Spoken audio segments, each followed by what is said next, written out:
did you always know that I was gay? There was just never a world where I thought I could come out? My first reaction was I was angry. I remember getting in trouble and him saying that if he had caught me in them again, that he'd spank me. Growing up gay in the South, I had some fears. You remind me so much of my boyfriend's brother. And at the time, we didn't know each other. Oh Yeah, my God, yeah, I this didn't was know like that. this was like 3 years before. What I learned is it wasn't your time to tell me. Welcome to the first episode of Brewed Together, which is a new monthly series that we're doing on our YouTube channel where we sit down with one guest every month and talk about all the things. And before every Brewed Together conversation, we start here, because to us, coffee is a ritual worth saving. And lately, we've been reaching for the Keurig Coffee Collective. This is Keurig's first ever coffee brand, and it honestly feels different. Each blend is expertly crafted using the refined grind technique, which packs 30% more coffee than the average K-Cup pod. That means a stronger, more distinctively delicious cup every time. Refined grind really maximizes the flavor. It tastes fuller and more intentional. The Keurig Coffee Collective was created in collaboration with 5 Keurig trailblazers, and there are 5 unique flavors and roasts. So whether you want something bold, smooth, or somewhere in between, there's a blend that matches your mood. Today feels like a wholehearted kind of day. And that's what we love about it. It turns your daily brew into a thoughtful moment of indulgence. Elevated coffee made effortless. The Keurig Coffee Collective really elevates the moments that matter most. A slow morning before the world wakes up. A creative reset between meetings. Or this, sitting down for a meaningful conversation. It makes choosing your cup feel personal, like you're matching the moment. And that's what Brewed Together is about. Making space, matching the moment, and starting every conversation with something crafted. Thanks to Keurig and the Keurig Coffee Collective for partnering with us and helping us brew beyond the ordinary. All right, and here is our first conversation.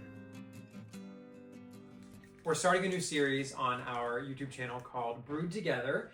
This is the first episode, and over the next couple of months, we're going to be releasing them once a month, and we're going to be interviewing some really fun and interesting guests. The whole point of Brewed Together is to sit down with a cup of coffee and just get to know one another better, share stories, and hopefully learn some things along the way.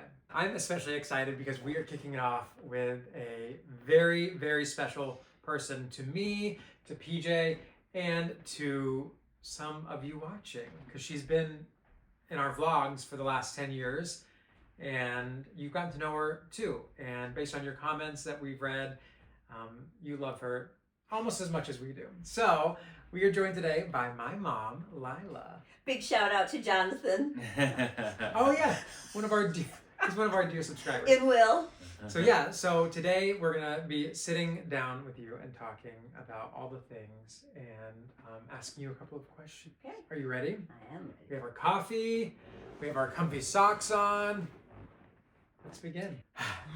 All right, question. Okay. One- What?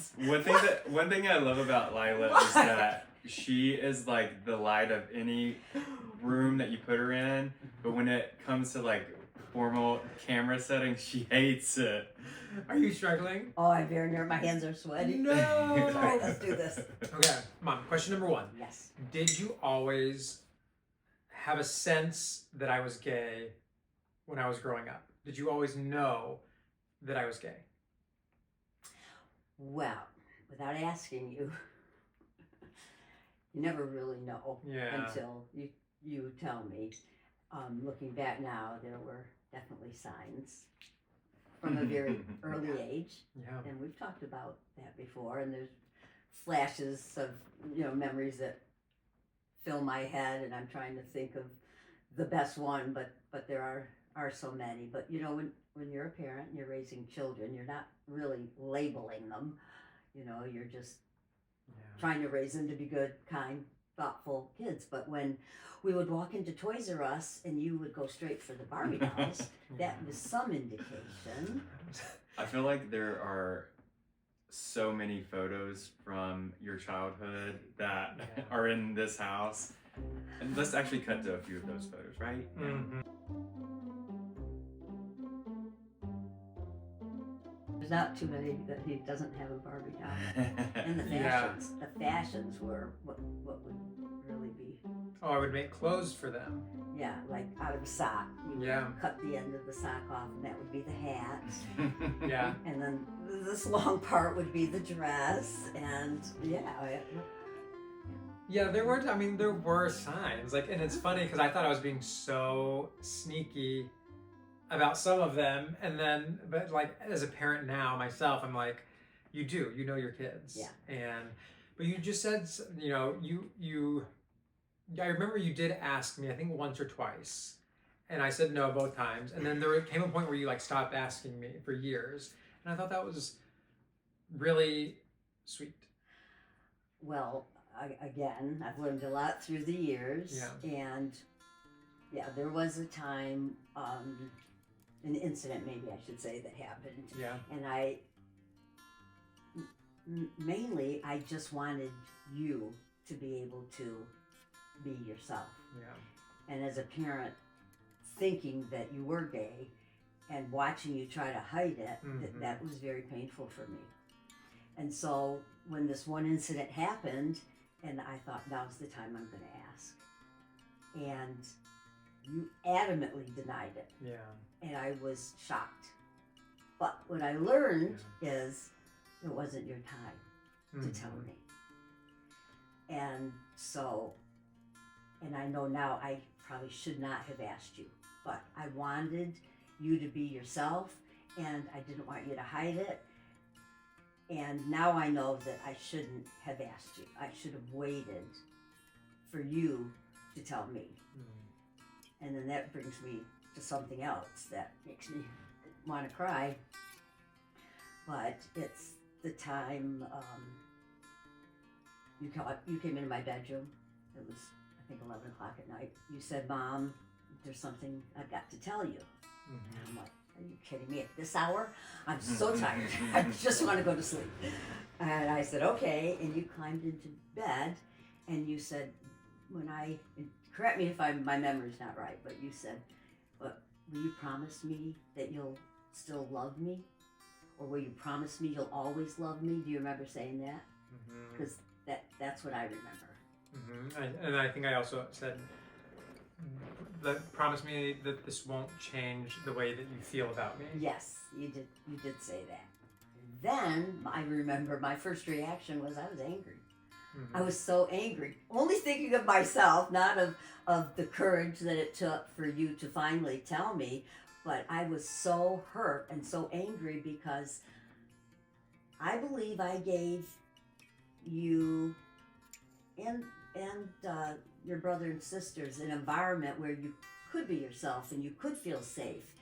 And, I felt like I was a pretty progressive parent. I'd gone back to college and I learned a lot when I was there, going back at my age. But that just goes to show you how really, really scary it is for a child or a person to come out to someone that they love so much. And I just felt sad that you couldn't have come to me sooner.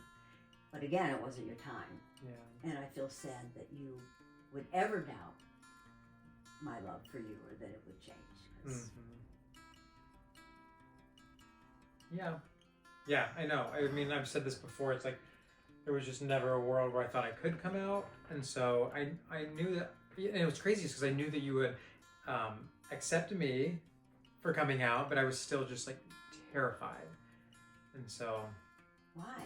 Yeah, I don't know. I think that, like, there's just growing up in this town, there's like no gay people. There was no one really to look up to. No one had done it before and had like a great experience. And so there was no like precedent. And so I was just terrified.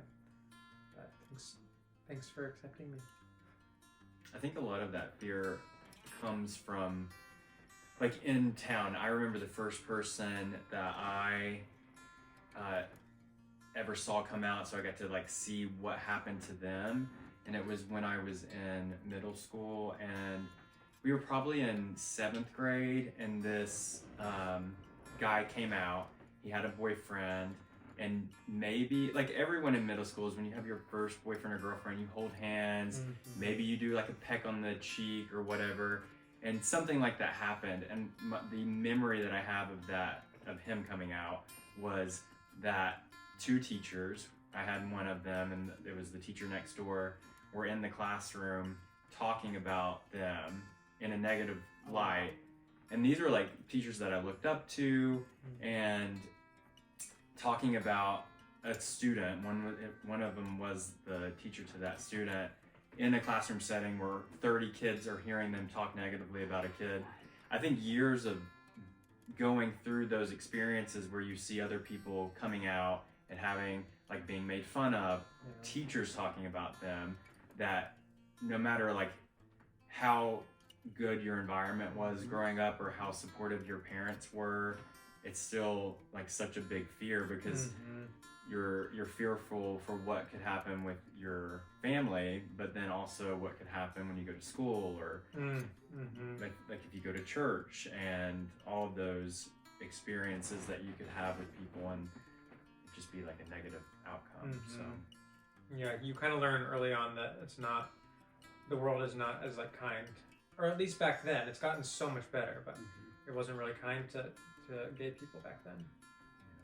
My hairdresser, Mike, I don't know if you ever met him, he was gay, and when you were very, very young, you were so clingy to me, and you were so, you'd look at me a lot, and you'd comment about my everything, my makeup, my hair, what clothes I was wearing, and so finally, I know, it's not my hair, it's all your dog. Oh, okay. So that's Adeline's hair right there, and that's Lisa's. But I'll never forget, I said, Mike, I think my son's gay. This is what he does.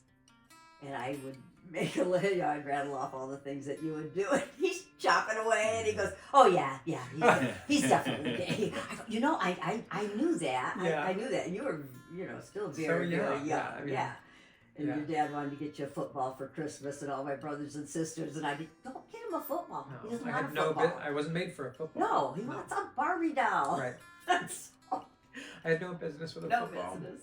I love that, and I love that you were so supportive of that. Because growing up, I was similar. I would want like the girl section toys, and my mama Dorothy was one of the first people that supported that, which was so random because she's like born and raised in the South. But every Christmas we would get to go to this event that for the company that my papa worked for, and they would have toys for the kids to pick out.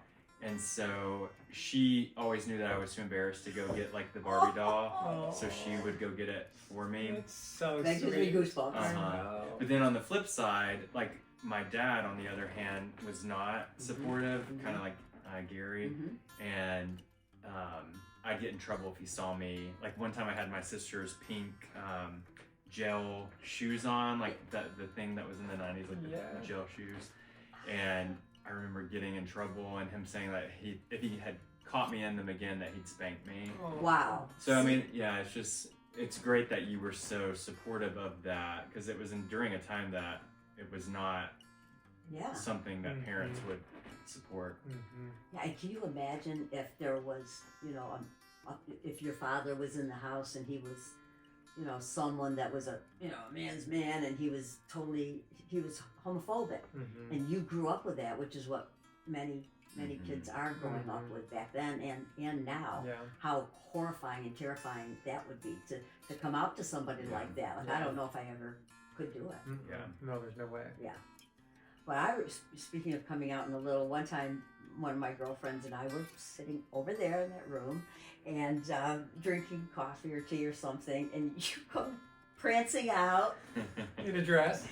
You had one of my skirts or something over your head, and dress and heels, and Lynn, it was Lynn. I'm not making this up. She literally was like, and spit out. and spit, and I just looked at her and started laughing, and I said, hey, and she looked at me and she goes, does that bother you? And I'm like, what? And she goes, you know, I go, oh, he always does that. You know, not thinking anything of it. Well, so it happened to be the time I was in therapy, right? And so then I started wondering, like I did about everything. Mm-hmm.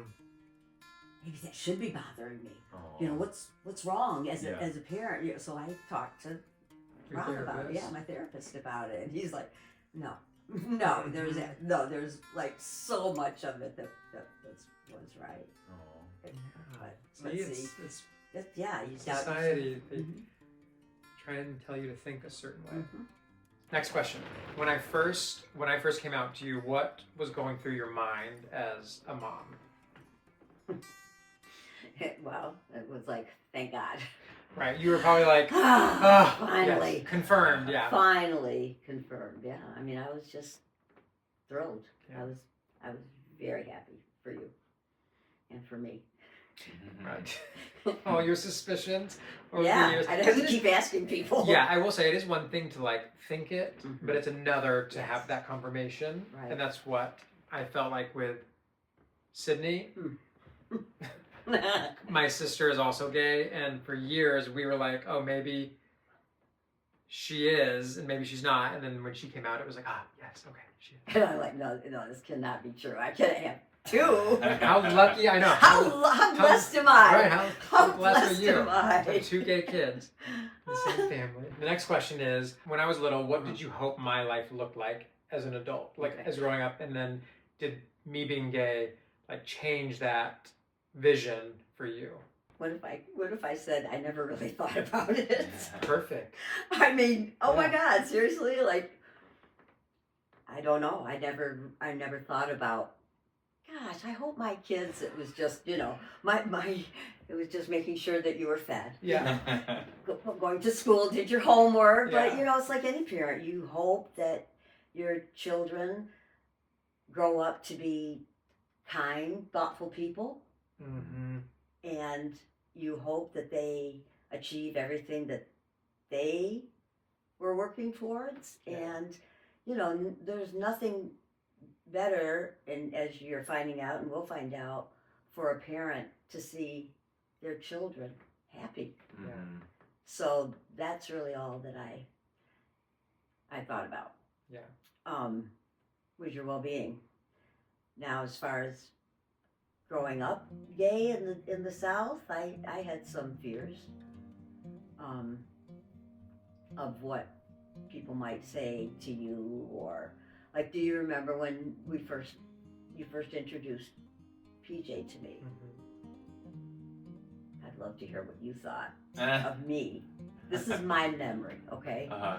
We're at Valley Hills. We're sitting at the round table. I remember. You were sitting, I think, directly in front of me. Maybe Thomas was here. And you introduced me. And I said, it's only one thing that I really, really want you guys to do. You know, I don't remember anything else I said. And that was, don't be, you know, demonstrative. Don't walk down the sidewalk in Cleveland, Tennessee holding hands. You know, that scared the out of me. Because I thought, what if someone attacks you? I mean, Yeah. again, it was, Yeah, it was more of like a fear for our safety. yeah, for Type your of people. safety, for what people would say to you. I mean, the thought of me having to beat up some people if I had to, depending on what was being said to you, Beat that up was some my people. that was really my biggest fear. Well, that's actually a great segue, because the next question is, do you remember the first time that you met PJ, and what were your thoughts of him? So you kind of told us already about the first time you met PJ. I brought him over, and after That talking was the about first him, time, right? that was the first Mhm. time. But what were your first thoughts of him? My first thought was, damn, I wish I were an 18-year-old gay guy. 19, but yes. Oh, sure, 19-year-old gay guy. I thought, oh my God, he is the most beautiful man I've ever seen in my life. Like, literally, my whole family was like enamored with PJ. Yeah, top Taylor. Sydney, my brother, like my sister, like everyone was just like, PJ. Because he would also like come over. You would come over after like you'd get finished working out, and so you'd be wearing like cutoff shirts, And Mom would be like, can you please ask him to not wear those shirts Yes. at the house because his muscles are distracting? Yes, And I was like, yes. But yeah, it just kind of goes to show you how literally everyone in town knew about PJ McKay and wanted him. And somehow I was the one that got to end up with him. What's funny is Taylor was dating Danielle at the time, and I worked with Danielle at Orange Spring, the camp. And one day we were like sitting outside at an activity waiting on the kids to get there, and I said something that was like funny, but I'm sure it came across as like, oh, he's gay. And she looked at me and she was laughing, and she's like, you remind me so much of my boyfriend's brother. And at the time we didn't know each other. Oh Yeah, my God, Yeah, I this didn't was know like that. this was like 3 years before. And immediately I knew what she meant by that. She was like, you're gay. And I remember I went home and like got on Facebook or MySpace and looked you up. Yeah. It's like, oh yeah, he's gay. Yeah. There's no hiding it. But let's talk about something deeper than just looks. Oh yeah, there's more to PJ than just his looks, I obviously. mean, yeah, the kindest, most thoughtful Yeah. man I could ever want. Most hardworking. Hardworking, Yeah. yeah, absolutely. Yeah. He's wonderful. Well, enough about me. Let's move on. The next question is, was there a moment that made you realize that PJ was more than just like my boyfriend or my husband, and that he was really a part of the family? Mm-hmm. Yes, it was when you guys broke up Mm-hmm. for a while. And I'd seen many relationships in my family with your brother, and you know, I didn't really care, you know, thinking there'll be many more afterwards. But For Taylor. for Yeah. you too, or for all of you, until I met PJ and you Yeah. broke up, and then I remember missing him so much that I called. I don't know if you remember. I called you and asked you over for dinner, which you didn't come. Yeah, I was like, I don't remember that. Yeah. And I'd never done that Aw. to anybody that, you know, you guys broke up with or Taylor broke up with, or Yeah. you were dating some girls back then before PJ. Yeah. But I mean, I'm really, really, really missed you. Mm. And then, thank God, shortly after that, you went back together. Mm-hmm. Yeah. I couldn't imagine our family without PJ. Mm. Well, I'm very blessed to have you guys as family. He hates talking about himself. We are family. I got all my gays in me. That should be the theme song We... for this little chat. Okay, next question. Next question. Looking back now, is there something that you wish parents understood about having a gay child?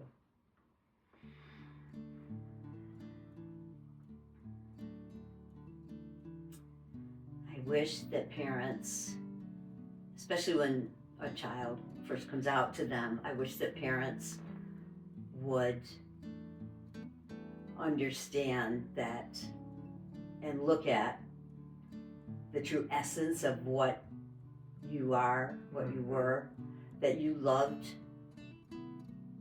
him or her yesterday, Mm-hmm. and they're not any different today. That coming out and saying, I'm gay, if anything, it should bring you closer. Yeah. Because you truly are knowing your child. And all a child wants, whether they're gay or straight, is to know that their parents love them and that they support them and will always be there for them. And I wish parents of gay children, I wish all of the parents would think that way. I agree, because I wanted to really convey to people whenever I came out, I was like, I'm still the same person. Right. Like, this shouldn't change, you know, what you think about. And I said the same thing to Sydney. I was like, I hope this doesn't change the way you feel about me. When I came out to her, I was like, I'm literally the same person that I've always been. And so, yeah, I think that that's something that I wish more parents would also get behind, is that it's the same person that you loved their whole life. And seeing you as an adult, you know, I can still see some of those qualities in you. Mm-hmm. when you were younger. Mm. The kindness and the thoughtfulness, and you know how much love and attention you show your mom. I can't help it. You make it too easy. That's one thing I'm really excited about with our kids is like noticing certain traits from their childhood. Like we talk about it all the time. How we're actually excited to see our kids as adults. Like we're not wishing away their childhood, but we're so excited to do life with them as adults and see what they're like and see, you know, where life takes them and the choices they make and yeah. So this could be for next month. I would love to hear how you explained Dad and Daddy to the children. Yeah. Because that'll be very interesting. Well, I mean, we can real quick because would not even take a whole video. There was really no big like moment, and that's the thing that I don't think adults and parents understand is that kids like they're fine. They are fine. They get it. Yeah. It's the parents Yes. who are like, that's bad. That's this, and then the kids are like, oh, that is bad. But it's like we're just like you have 2 dads now, and that's okay. Some people have just one dad, or some people have just one mom, some people have 2 moms, some people just have grandparents raising them. It's like every family looks different, and so they're like, okay, cool, like Yeah, that was a conversation we really didn't even have to have with the kids until they were in 2nd and 3rd grade. Yeah. Because before that, if they said, yeah, I have 2 dads in my kindergarten, Yeah. the kids weren't old enough for them to have experienced enough of life and seeing their parents talk badly about gay people or seeing something badly about gay people on TV. And I remember our first meeting that we had to have with our oldest teachers was when he was in 3rd grade. And at that point he was getting picked on for having 2 dads, and we were having to explain to him more about why it's happening. And but yeah, for our kids it was just normal. It was never had to be explained. But what we did have to explain is why are other kids picking on me now. Yes. So it's yeah. really sad, but it is what it is. I mean, hopefully It won't always be. it won't always be like that, and we know that it is getting better, and hopefully more families that look like us will be around in more small towns like ours. We need more families like us in more small towns. We're gonna end our Brewed Together interview with my mom with one more question, and that is, seeing TJ and me and our kids and our family together, what does that feel like to you as a mom?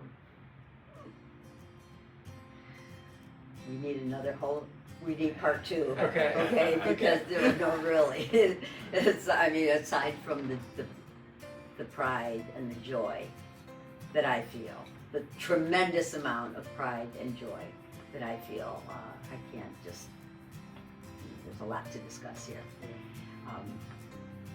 Especially, the thing that I think I admire the most about you guys is you're always with your children. Unless they're in school. Yeah. Most parents, moms and dads, or just a mom or just a dad, they might see their kids a couple hours a day. Yeah. When they come home from school and they do their homework, and then dad or mom gets home at 6, 7 o'clock at night just in time to put them to bed. And you guys are with them basically 24/7. And I just love that, and I admire that, because again, I always say this, no one's going to love your children and take better care of your children than you are. And I love that you can stay home, be stay-at-home dads, and raise them. And it's great that I see you, and I know you do too, PJ, from your childhood. You're doing things with your children that I used to do with you, and that is a huge compliment, and makes me feel good that you were listening to me. Oh my gosh, I literally always say, if I can be half the parent that my mom was, then I'm doing. Well, I'm not saying there's a good or bad half. Just measure up in any type of way to how you are that I'm doing okay as a parent, because you really set the bar high. That was one of the first things that we talked about when we started fostering our kids. And we started texting you about it, was how we didn't know how you were able to parent 3 kids all by yourself and raise 3 amazing kids. And we both look up to you so much for that. And it's funny, Taylor, didn't he mention something about that recently? Yeah, he called me last week. And said the same thing. I don't know how Mom took care of all 3 of us. Because he just has one, for context, he has 1 baby. And he's like, I'm not sleeping. We're up all night. This is the hardest thing ever. Just keeping this baby. He's a good dad, but he was like, just keeping this baby alive is so hard. I don't know how Mom did it with 3. And I was like, thank you. I say that all the time. I can't wait till Sydney experiences Oh it. yeah, that's gonna be the best. Yeah. That's gonna be the best. But yeah, well, it was a crazy time back then. So, you know, it had a lot of help from a lot of people, all my friends, and my therapist. Yes. Well, you Thank did a God great for job. him. You have No, 3 seriously. I amazing mean, kids. because it could have turned out so differently without a Mhm. dad in the house. Yeah. Or, Yeah. And it, just do what you have to do. You think you can't do it, or you wonder how someone does it until you're in that situation, and then you realize that you can do it. And you did it. Thank you.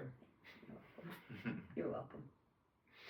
The end. The end. No, it's more the end. Oh, are you imitating my I am. day in the life? Okay, that's I am. sweet. Well, that concludes our episode of Brewed Together. Thank you guys so much for watching. And thank you for being our first guest. I feel Thank you. I feel so honored. Look, take a deep breath. It's over. Oh, Oh, You did great. yeah, you did. thank you. I appreciate that. If you have any questions for my mom or for us, you can leave them in the comments below. But until next time, see you guys later. Bye, guys. Bye.